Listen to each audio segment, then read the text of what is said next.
Baik, saya akan menjelaskan materi metode penugasan assignment problem mata kuliah Manajemen Operasi 2. Masalah penugasan adalah masalah programan linear khusus, masalah pendelegasian tugas atau assignment ke sejumlah penerima tugas atau assignee atas dasar satu-satu atau one-to-one basis. Jumlah assignment, jumlah assignee bila tidak harus ditambahkan dummy assignment atau assignee atau objek semu.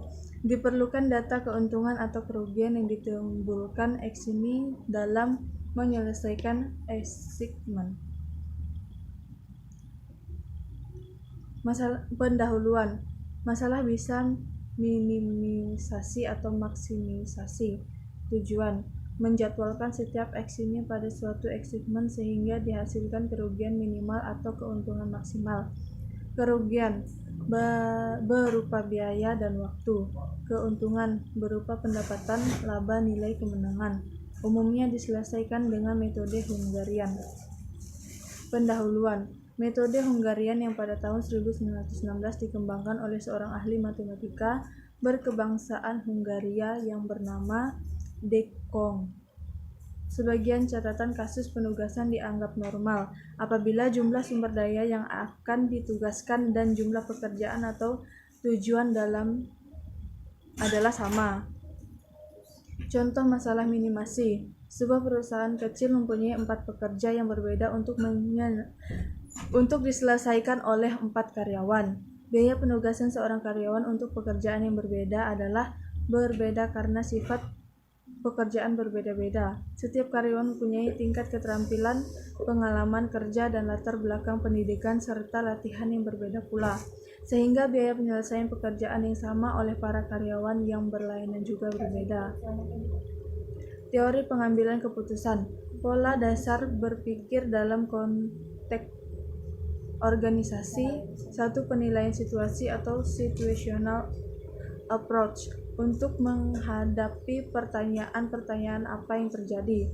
2. Analisis persoalan atau problem analisis dari pola pikir sebab dan akibat. 3. Analisis keputusan atau decision analysis didasarkan pada pola berpikir mengambil pilihan. 4. Analisis persoalan potensial atau potential problem analysis didasarkan pada perhatian mengenai peristiwa masa depan, mengenai peristiwa yang mungkin terjadi dan yang tidak mungkin terjadi. Inti pengambilan keputusan. Penentuan alternatif yang jelas harus alternatif yang terbaik atau the best alternative.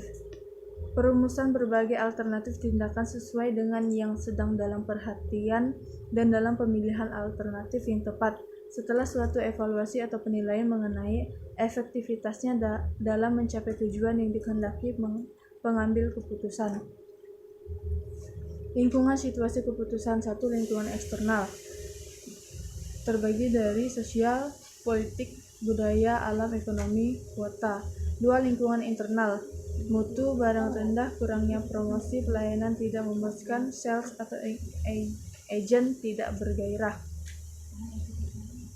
Teknik pengambilan keputusan. Certainty. Jika semua informasi yang diperlukan untuk membuat keputusan diketahui secara sempurna dan tidak berubah. Risk. Jika informasi sempurna tidak tersedia, tetapi seluruh peristiwa yang akan terjadi beserta probabilitasnya diketahui. Uncertainty. Jika seluruh diketahui tetapi tanpa mengetahui probabilitasnya masing-masing. Big image slide. Konflik. Jika kepentingan 2 atau lebih pengambil keputusan berada dalam pertarungan aktif di antara kedua belah pihak, sementara keputusan certainty, risk, dan uncertainty yang aktif hanya pengambil keputusan tujuan analisis keputusan atau decision analysis, mengidentifikasi apa yang harus dikerjakan, mengembangkan kriteria khusus untuk mencapai tujuan, mengevaluasi alternatif yang tersedia yang berhubungan dengan kriteria dan mengidentifikasi. Unsur-unsur dalam analisis keputusan. 1. Pertanyaan keputusan. 2. Sasaran bagi keputusan. 3. Alternatif atau pilihan.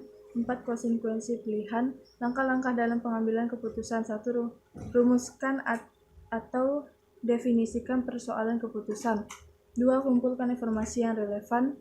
3. Cari alternatif tindakan. 4. Analisis alternatif yang feasible. Memilih alternatif yang terbaik. 6. Laksanakan keputusan dan evaluasi hasilnya. Terima kasih.